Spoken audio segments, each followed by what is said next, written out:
Welcome back to the show, ladies and gentlemen. It's Troy Casey, certified health nut, super psycho chicken of cyberspace, your leader. Sending you all love and blessings out there. Peace, love, prosperity, abundance, liberty for all human beings. Today we're going to be joined by my good friend Levin Thomas. He's out in Miami. He's a real psycho chicken. He's out there.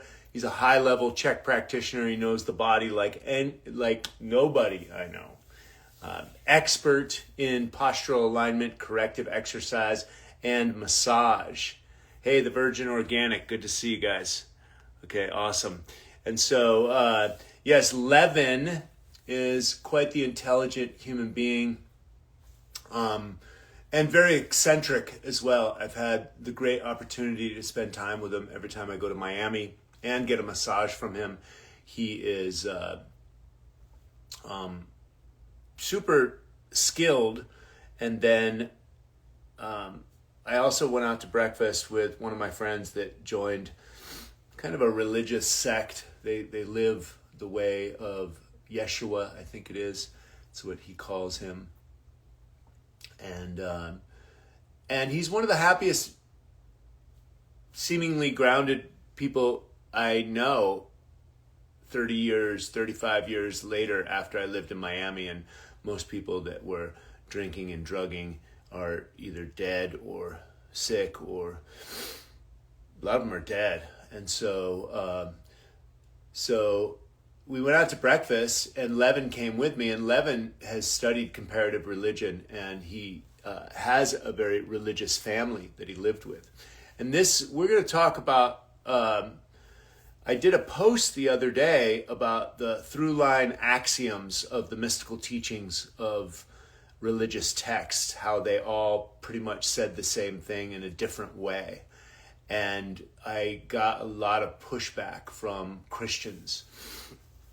And, I'm here to create peace with all people. And I think that philosophy is a very interesting topic, and one I like to discuss. And it seems like I run into a lot of semantics and nomenclature and linguistics that aren't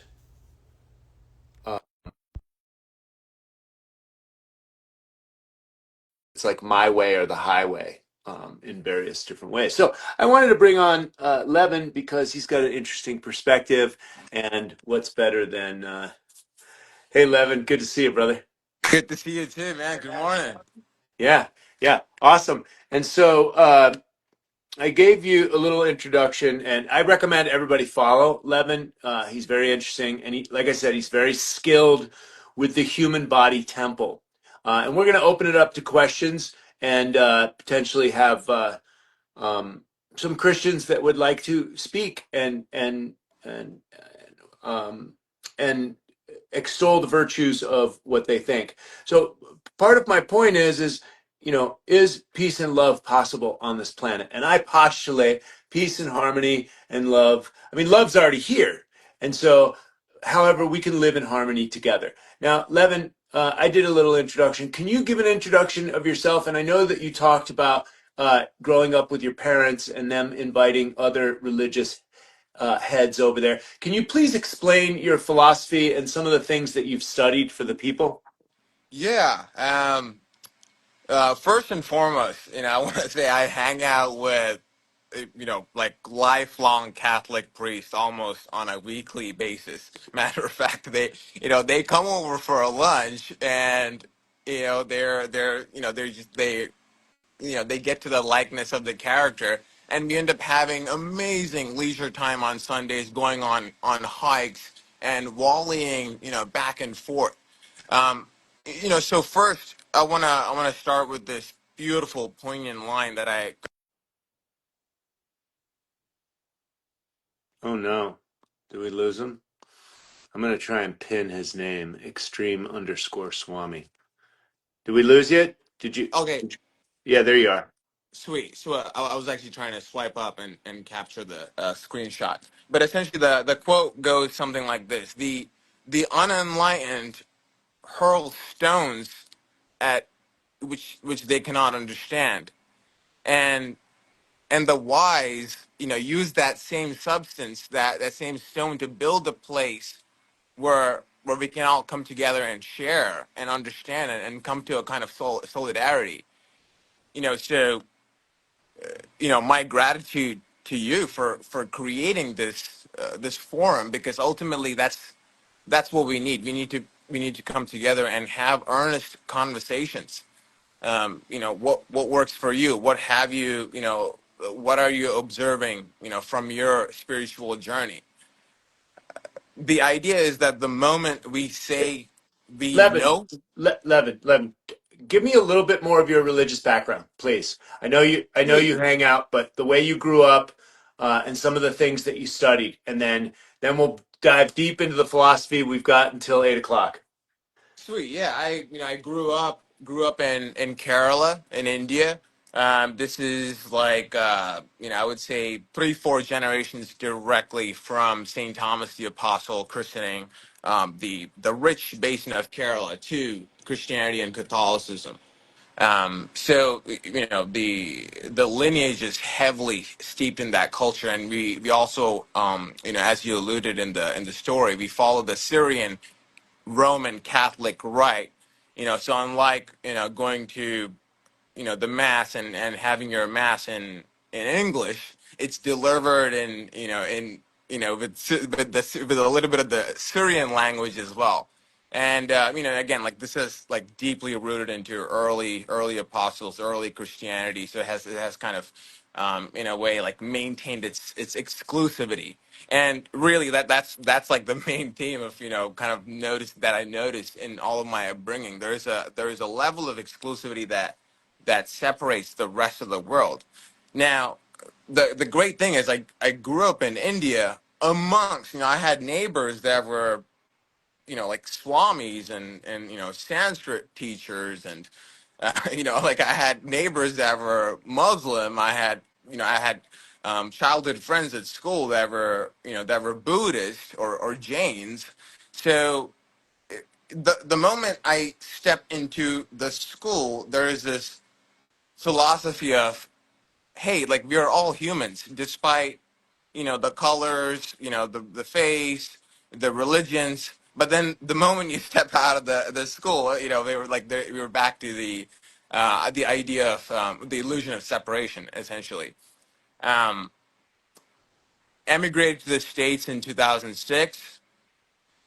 Went through a little bout of atheism, trying to find God, and it didn't really pan out.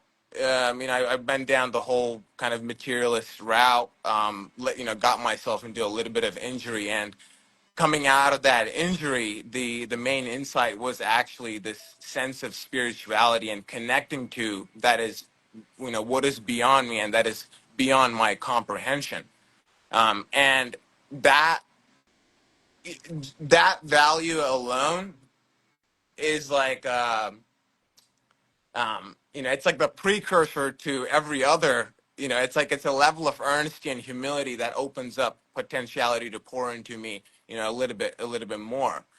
And ever since then, I've kind of continued studying. Came across Paul Chek. I've been in the institute since 2019, and continued all the studies without prejudice. All the sciences, all the philosophy. Even Christianity and Catholicism. This past year, I've been a little bit more leaning towards the Sephardic and also some Sufi literature as well. So, what did you see with the phenomenon that I posted yesterday with the Good Witch saying that, all the ancient sages basically were saying the same thing in their own way, and then the Christians came out of the woodwork and basically wanted to say absolutely no. And Muslims have said a lot of things on my pages over the years, but it was interesting to see that the Christians were like, no, no, no. Only the through line was, my way or the highway. Jesus is the Lord. And I've studied this over the years and talked to people. And if you don't, like it's almost like veganism. Well, you didn't do it the right way. You have to say, Jesus is your Lord and Savior, and then you have to use like certain linguistic semantics to get into heaven, or is there salvation or is there no salvation?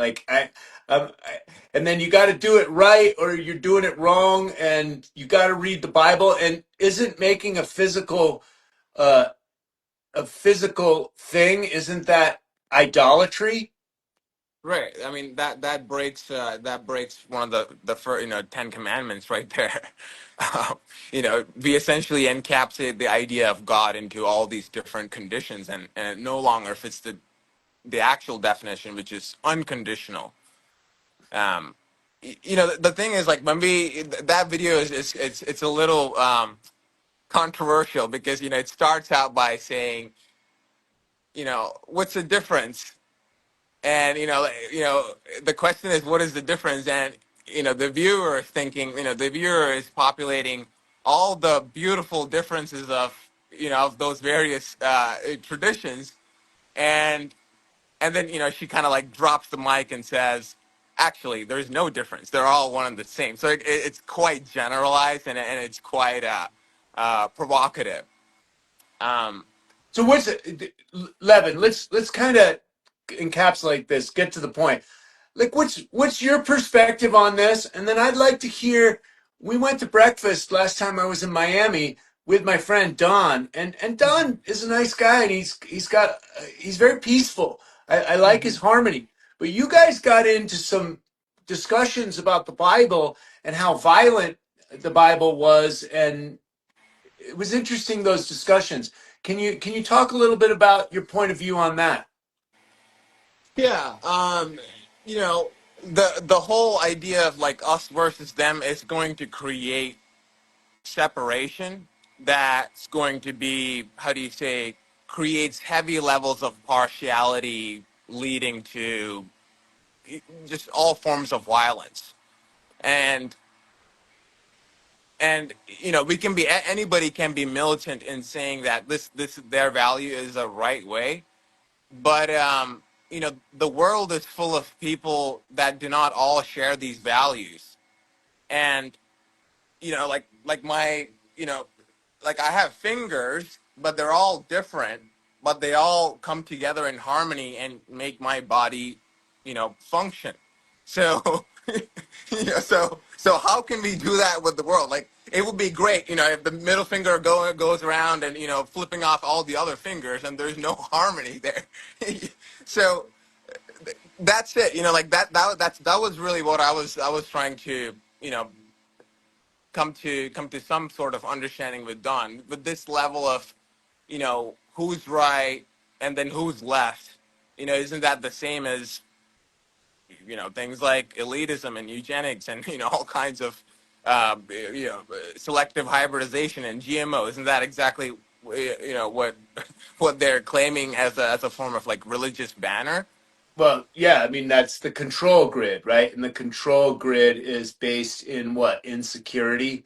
Um, I mean that's a whole other level of philosophy. And many people have said that the religions have been infiltrated by the Zionists or the control or the elite or the bankers or this, that, and the other thing. And, it's like hopium for the masses, right? Mm-hmm. And Mm-hmm. so, and then you look at something like the Catholic Church, which is an icon, right? It's huge. It's old. It's Roman. It's, 2,000 years old. It was part of the beginning of Christianity. But what has it become? In 2015, there was a movie that won the Academy Award called Spotlight, where it put a spotlight on all the priests that had raped children and then had let go free, and they kept on abusing children. And so I just think that there's an underbelly of the hopium, right? Yeah, this is this phenomenon exists in let's just say like the Buddhist community as well. Typically, the monks are the monks are kind of end up having similar circumstances with their pupils or students, and as a punishment, the monks are sent to like a remote monastery where they're kind of like serving out their penitentiary time. So there is like this kind of protecting the assets that these are assets that have, let's say, studied all the theology and doctrines, and they essentially protect these people. But that's very ugly, definitely very ugly. Um, Look, my take on all of this is it's self exploration. Hmm. We have to be willing to let go of all conditionings, whether it's religious, societal, parental, cultural, and like forget the prayers and mantras you learned. You know, forget reciting some slokas. Forget spinning the prayer wheel. Can you have an honest conversation with? Let's just leave it at with. Let's just say there is the watcher, there is the observer, there's the listener, there's the feeler, there's the intuitor. Can we really be integral and honest with them? And instead of just saying the existing prayers, can we have an honest conversation with God? And this is what Steiner classifies as the Christian contemplative exercise oratio, prayer, real honest conversation with God, not not getting on the knees and blindly going through the beads. So that is getting a little bit closer to somewhere, and it always gives you novel revelatory phenomena of the God. It's like I'm looking at a river. I cannot say what is in my visual field is the river because it's ever moving. All I can say is, I can capture that one little bit, and that's ephemeral. It's going to be something completely different in a split second. Yes. I mean, how do you explain the ineffable? I put that in my book. And so, well, I guess a big part of, why I wanted to have this discussion, and I'm sure we can bring on any other Christians if you'd like to come on and extol the virtues of your religion and show us the fruits of your labor. Request to come on, and share. And so, you know, as I walk this earth and connect with my fellow brothers and sisters and desire to have clean air, water, soil, equitable systems, beyond the control grid, create real sustainability with biomimicry. Life creates conditions conducive for Mm-hmm. life. Energy systems that are sustainable and clean and wireless and clean, right? They're not based in war like oil, etc. And so, can we do that? I postulate, can we do that? Can we live in harmony? And I postulate, yeah. And so it's almost like your sexuality, your religion, your sexuality. You know, do whatever you're going to do as long as you don't hurt me or hurt children or any of that stuff. Do what you're going to do, and I accept you. I accept you. I mean, I've got all sorts of philosophies. I don't expect people to accept. People, I talk about urine therapy sometimes because I do it. I don't tell people that they should do it. I have a Swiss ball. I recommend it for clients that pay me, but if you don't pay me, I don't tell you to get a Swiss ball, or you're going, or you're going to have back pain, or you're going Everybody to should have get one. back pain forever, right? I don't curse them and say, "Oh, buy a Swiss ball, or you're going to have back pain." No, you might not get back pain.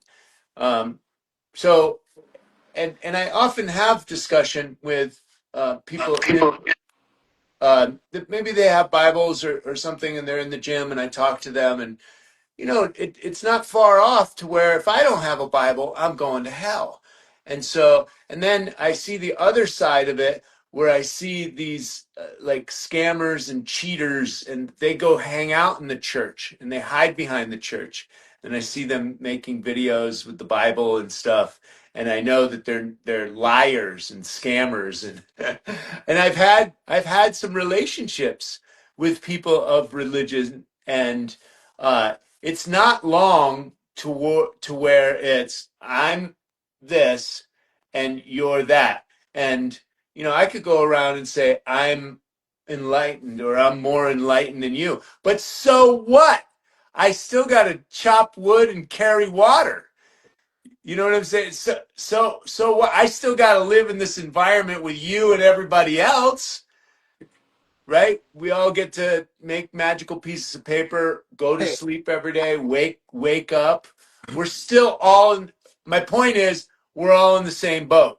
And right. that's kind of what I said the other day with the video is there's some axioms and some through lines. I believe in love, brotherly love, and there's so much of that here. And people were like, "No, you're going to hell." I'm like, "Come on!" And I said it best. I said it's like Rodney King. Can't we all just get along?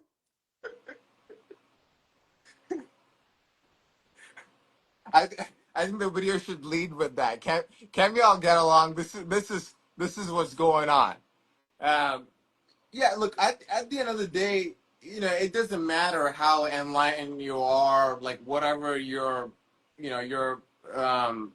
political, affiliations or, religious. At the end of the day, like, can I hang out with you and have a grand time? Can I, how do you say, like, harnessing the pleasure of life? We have a grand time, or do we get into more pain, suffering, and fear, and feeling like life is bleaker than ever? Yeah, I brought on my friend Tate. Tate and Levin, you guys should know each other. What's You're up? both extremely eccentric, and Tate's an amazing musician, and the Swami, he's an amazing musician of the human body. Tate, how's it going? What's your 2 cents in the old brotherly love religion conversation? I've been listening to you guys for a minute. So, on my Instagram, under my title, it says anti religious follower of Christ. I was raised in a Christian home, moved out to LA. I explored every spiritual path I could get my hands on: Tantra, New Age. I joined the Hare Krishna movement. I was always just earnestly seeking God. And I thought maybe I'm just Christian because that's the way I was raised, right? How do I know that's the thing? And years and years of just seeking, wanting to know what's true, I came to back to the Bible. I read the Sermon on the Mount. I had a deep ayahuasca experience that showed me Christ, and I was like, well, there's something there. It was a really powerful experience. And so I decided to revisit the Bible for the first time in a very long time after feeling very bitter towards Christianity. Oh, it's just to control us and suppress us and make us feel shame and make people, I'm holier than you, and judgment and all the Mm-hmm. negative stuff that comes with religion. Mm-hmm. And when I started reading it, it brought me to tears. And I said, well, the Sermon on the Mount is striking me deeply. Like, this is speaking truth. So let me keep studying this. And as I studied it, I realized that Christianity was not at all what I thought it was. First of all, Yeshua, or Jesus, however you want to call him, was not a religious person. In fact, the religious people killed him. He was the one hanging out with taxmen, prostitutes, bringing all people together. And when I started looking at not just the words that he said, but the actions that he said, and you start looking at all of the twisted, dark, satanic worship of Moloch and all these idols that have been worshipped since back then that are running Hollywood and all these things, you start putting the pieces together, and they call the devil or the enemy basically the king of lies, the king of deception. If you were the king of deception, where else would you hide but right at the front doors of the truth, the church? And so he's turned the teachings of Christ into a religion, which means I'm holier than you. If you don't do this, you're going to hell. All the stuff you're saying, which it's deceptive because he'll take a truth and he'll mix in lies. And so when I actually started to study, what is Christ actually teaching? Is it that if I don't go to church or don't read the Bible, then I'm going to hell or this or that. No, it doesn't say that. And there's so many things that, people who claim to be Christian say where I'm like, where is that in the Bible? And sometimes they'll find it, but then I'm like, okay, where's the context? What's the context of this scripture? Right? This is a letter written to so and so, and this is what was going on in their time. For instance, there's one about, women being quiet in the church and stuff like that. And they're like, you can't say that. That's not. It's like you got to understand that he was writing this to Corinth, and when you start to deep dive into what was happening in Corinth, there was no order in the church. There was just people screaming. Um, so there's a lot of context that gets lost. And also, you have, and I'm not going to go too deep here, but you have like the Geneva Bible, which was banned by King James. It was the first English Bible. And that's where they took out certain verses and changed certain verses to fit a king's lifestyle, like saying that the governments of this world are evil. That Mhm. verse did King James couldn't do that. Um, so yes, I'm anti-religious. I don't believe that a Christian is necessarily a holier person. A Christian, in essence, is actually someone who acknowledges that no man is completely holy, that we're all human beings, and that teaches us to forgive one another because we have to be completely honest with ourselves about who we are and that we've got darkness and twisted brains and all sorts of things at Well, times. And so we learn to forgive ourselves, be patient with ourselves. And that's what helps us to, as Jesus was doing, hang out with, tax collectors and prostitutes because we're no better. And that's what he was saying to the Pharisees, the religious people of their time that walked around in their robes like a lot of new agey people, like I used to do, thinking I'm so freaking high and mighty and a spiritual dude, and say, look, you look spiritual on the outside. Just some people are better at hiding their sins. They're better at looking good on the outside, but we've all got our own gunk going on somewhere or another, and just some of us are really good at hiding it. So yeah, you know, I just want to chime in with that and say I appreciate these kind of conversations. good Yeah, point. thank you, Tate. Go ahead, Swami. Yeah, you know, first, definitely there's going to be some convolution, from the original literature, and this not only, this doesn't just exist in religion. It's just like it's like almost a phenomenon. Like we used to play this game in kindergarten where one person replicates an action, shows it to the recipient, and the recipient mimics that same action or tries to mimic it to an accuracy, and then what we find further down the chain, there's it's going to be very different. um, Look, the main point that I actually wanted to bring about is, can't quite recall the name, but it's like the story of Zuzu or something like that. And essentially, Zuzu tries to lives a life wholeheartedly in wholesome, trying to follow these leaders, and you can make the leader whoever you want, Muhammad, Buddha, whoever it is, and Zuzu dies, and let's just say goes to this afterlife, only to find all of these people lined up and questioning Zuzu, like, why were you such a fanboy to us? Like, why live your life? What you like, why are you trying to follow us? Why didn't you just express the nature of you? So all of these models are great. Like, I know people that are religious with rock band. They take Grateful Dead for as word of God. They take Tool or any literary works.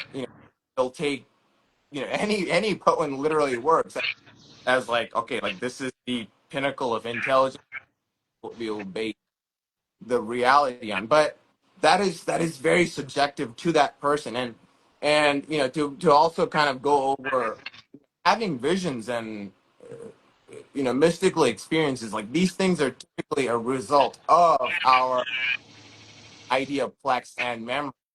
So that means, like, like if I were to go under heaven, I'm not going to have some Celtic god in my vision.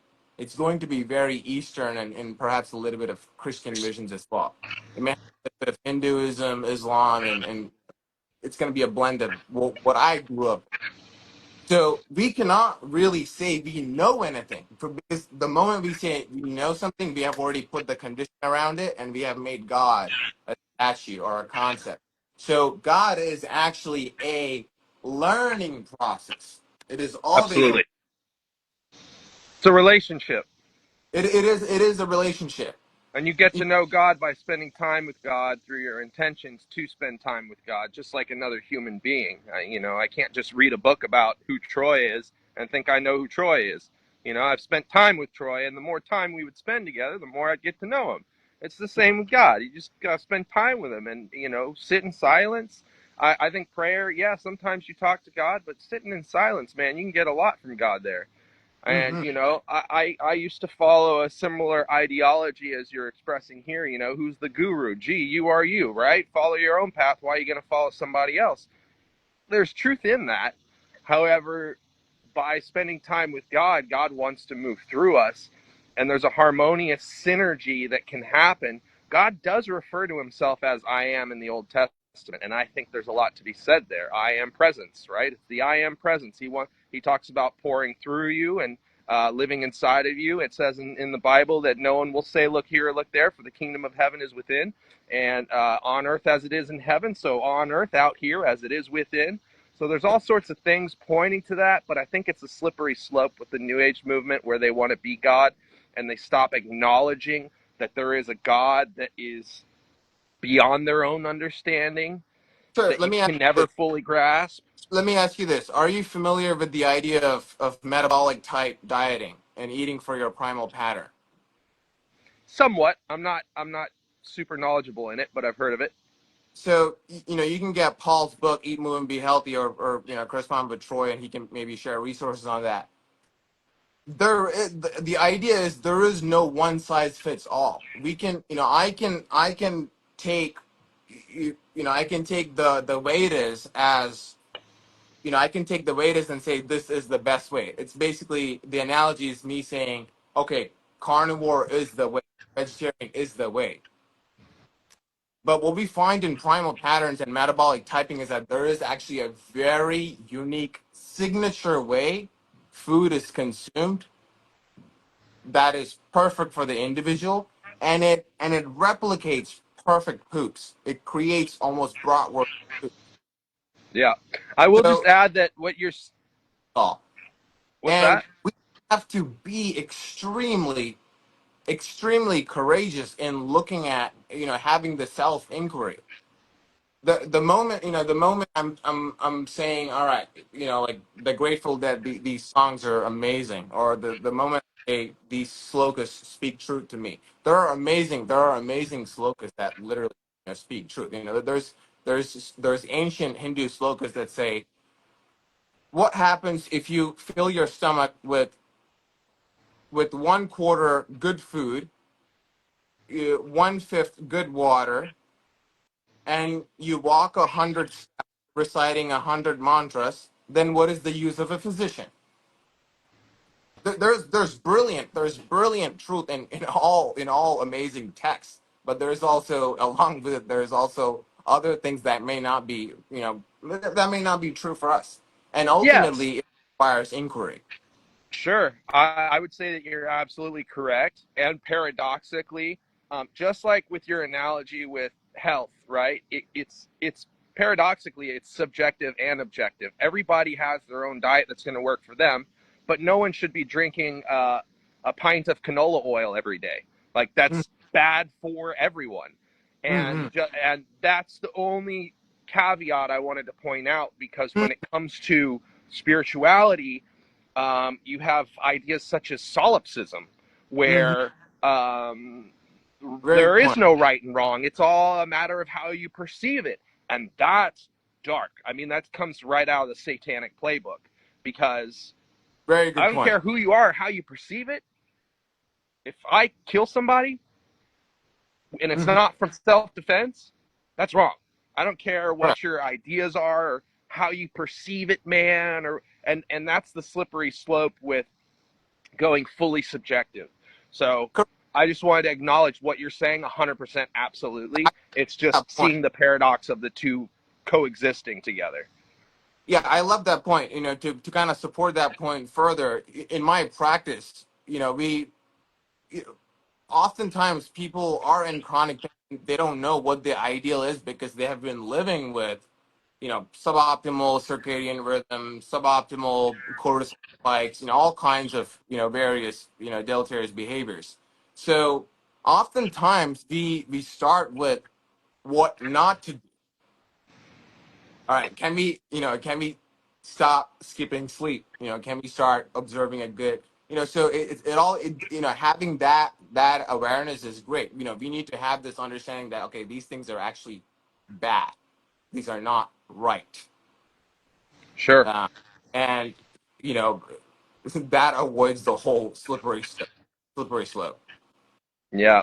We've got a homie in the text here too talking about Alan Watts. I had a deep I don't know if you guys are familiar with Alan Watts's teachings, but I went deep with him. He talks a lot about actual Zen. And there's actually a lot of similarities with Zen and the teachings of Christ, which I found pretty amusing because Zen philosophy teaches that, you are God. But it also teaches about Satori, which is there's nothing you can do to become enlightened. It comes essentially through grace, um, which has a lot of similarities. But hey, I just wanted to chime in. I appreciate these conversations and appreciate you for hosting these, Troy. Hey, Yeah, thanks, man. yeah. We're I appreciate you coming on, Tate. And so make sure you guys connect. Both you guys are good eggs. looking forward to Awesome. I will. I'll give you a follow. What's your? How do I find your handle on here? Extreme extreme. underscore Swami. What is it? Extreme underscore Swami. Extreme_Swami. Awesome. I'm the vibe keeper.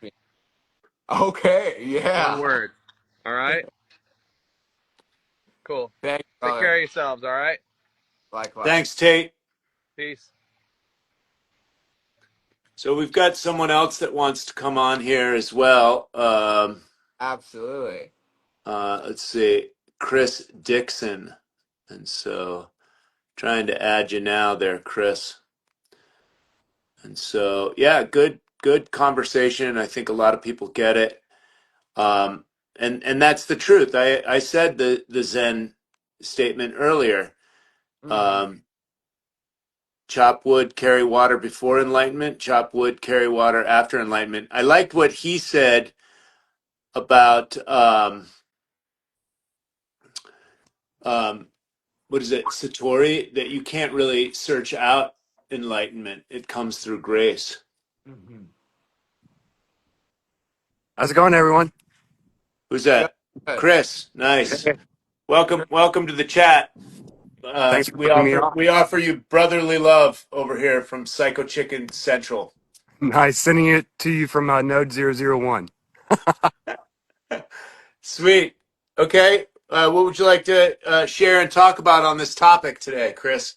You know, one, it's a beautiful topic, right? And two, I feel like I'm on a new path of my journey. Exploring inner meditation, things like that. But what I'm finding is that instead of steering me away from Christ, it's steering me to Him more. Yeah, that's So, funny because that's what uh, Tate said. He hmm did the ayahuasca, and then that brought him back to the Bible. Yep, yep. And oh, I also wanted to make this point because I made the point in the video, and I interviewed Paul Chek in 2018. It's called The Dark Side of God. It's on YouTube. The Dark Side of God. It's an excellent video. And so there's four levels of religious interpretation. I forget what comparative religion scholar, maybe Ken Wilber, came up with this. First of all, he says there's only 2% of the population that has any propensity towards integral consciousness, meaning that we're all one, like the hand analogy the Swami talked about earlier. And so, uh, and then there's four levels of interpretation of religious text. The first one being literal, the second one being ethical, and ethics differ. They're different from morals because something ethical in one sect may not be moral in the next sect. And so then allegorical and mystical, where I think what Tate is talking about is the Bible is now talking to him. So that's the four levels of interpretation of religious text. Yeah, the in the at least in the modern organized Christian masses, what we find is like typically there's not a lot of room for this mythical interpretation. Typically the readings are done by clergy, and then the expose is also delivered right there and then, and it really leaves no room for imagination. So Steiner calls this actually in Steiner's kind of system. This is actually causing quite a bit of deficit in the spiritual body of the human. Let me pull this up here. Sorry. Chris, once Says the Swami's done sharing, I want you to share your experience with the unwind machine that's behind you. Chris, did you freeze? Did we lose Chris? I don't see him. Oh, okay. Go ahead, Swami.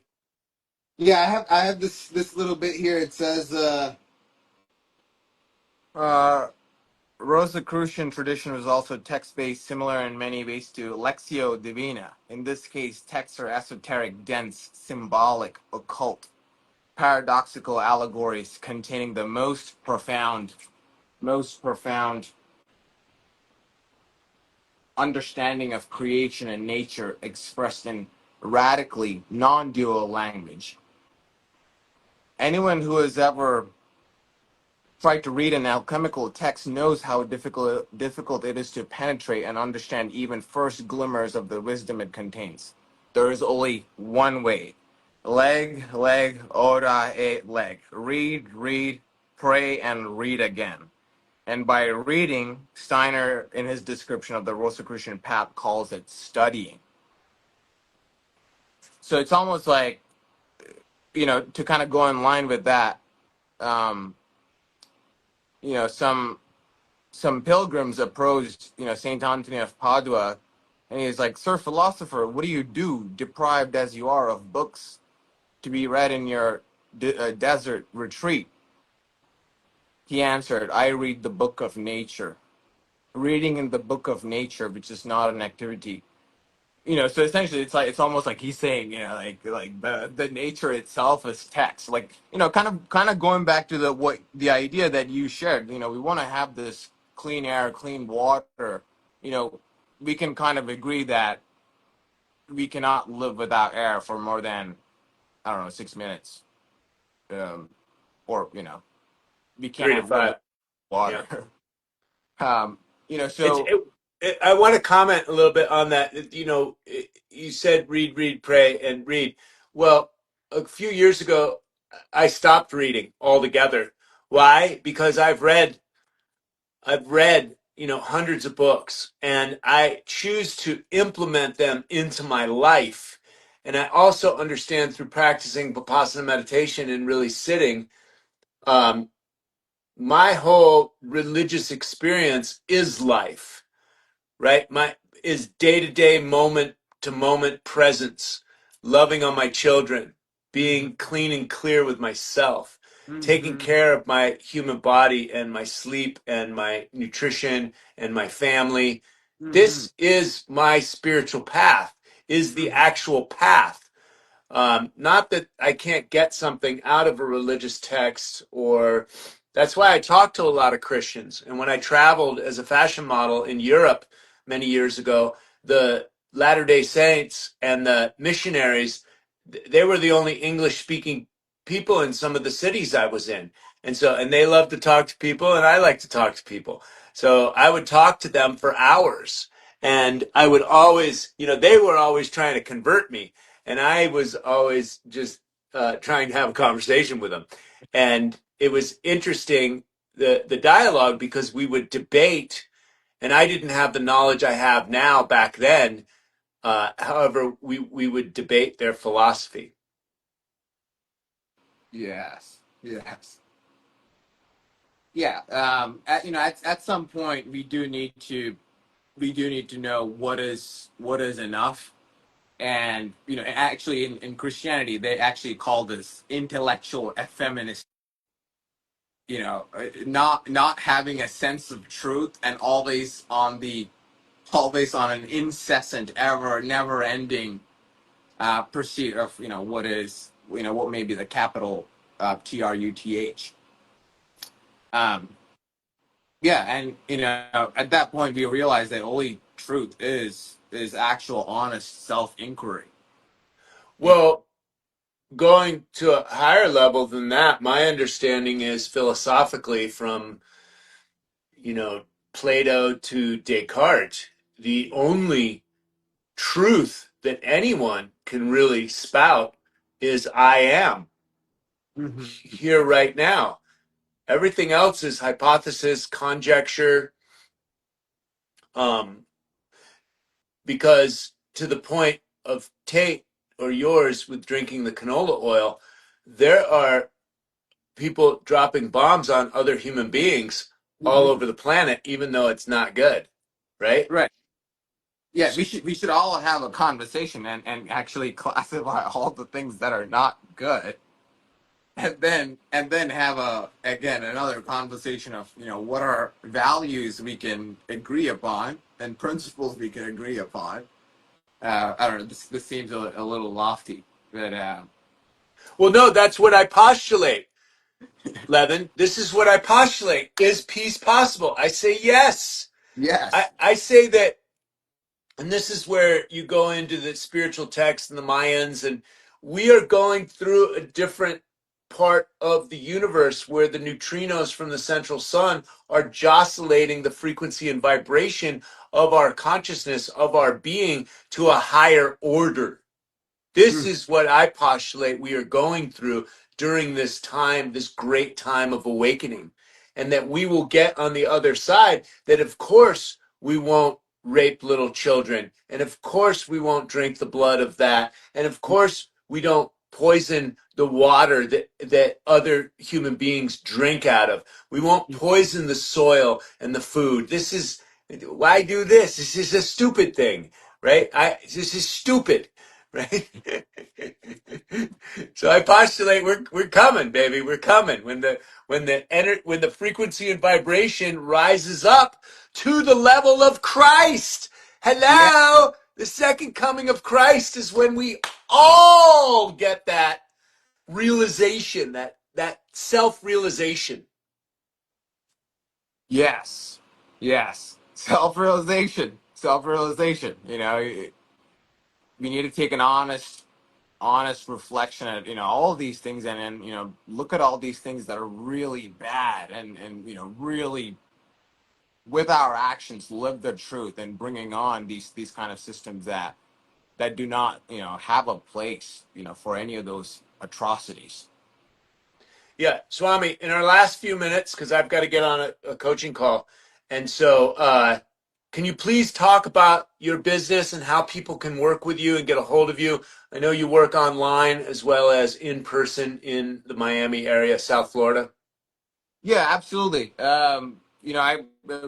I do a hybrid model.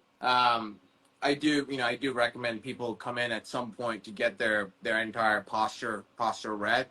We'll be basing a lot of exercises based on that information, and a lot of things like this. We may not get into the nitty gritty stuff head on, but over time through unpacking each module, one module at a time, we go through almost like this difference of a philosophical disposition to life. Yeah, And but you correct people's back pain, neck pain correct, forever, right? correct. Forever.